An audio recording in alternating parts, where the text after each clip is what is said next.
Ciao a tutti da AC News. Vediamo una clip in esclusiva tratta dal nuovo film fantascientifico di Mark Romanek, Non lasciarmi.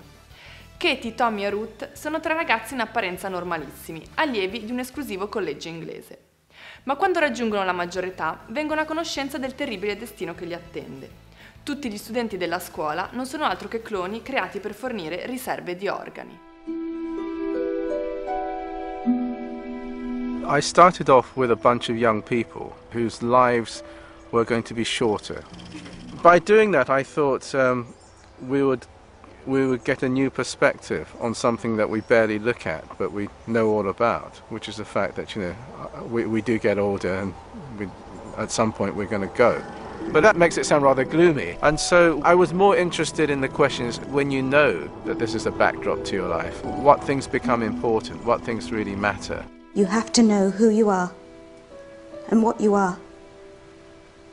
It's the only way you'll lead decent lives. It's such a hard thing to describe, but it's a love story between three best friends. Ruth, Kathy and Tommy. And the way their lives unfold, their short lives unfold.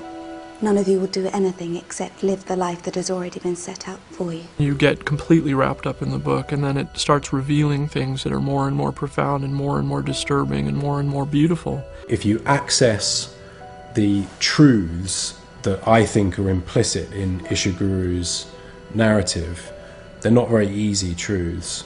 It's a story about life, about everybody's life. We all die. We can't quite comprehend what that means. None of us can. Me sitting here right now at 24 knows that I'm going to die. I don't comprehend what that is. You can't run away from it.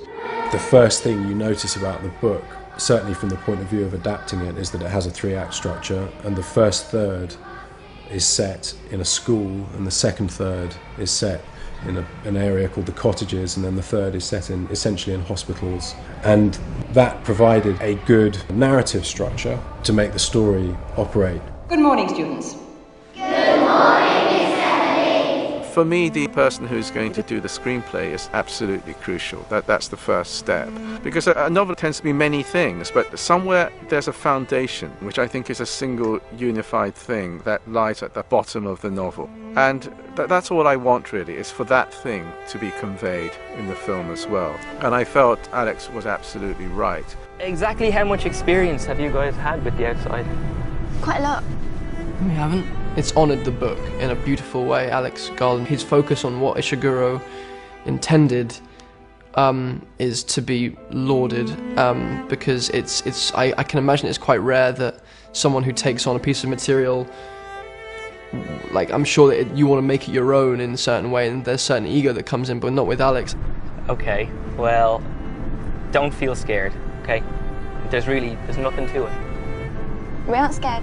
Every decision, every single creative decision in the film, we either referred back to the book or we went straight to Ishiguro, and he would see pictures of locations, and he'd see pictures of actors, and he would read changed lines in scripts, and he would then sometimes alter those lines, and we always had the luxury of going back to him and checking, is this right or not?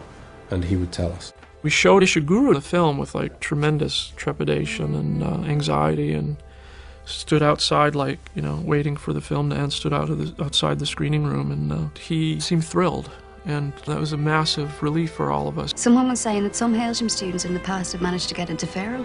If there was a boy and a girl, and they were in love with each other, and they could prove it, then they would be given a few years together before they began their donations. Who is it you go to? Who would we talk to if we wanted to apply? Maybe none of us really understand what we've lived through, or feel we've had enough time.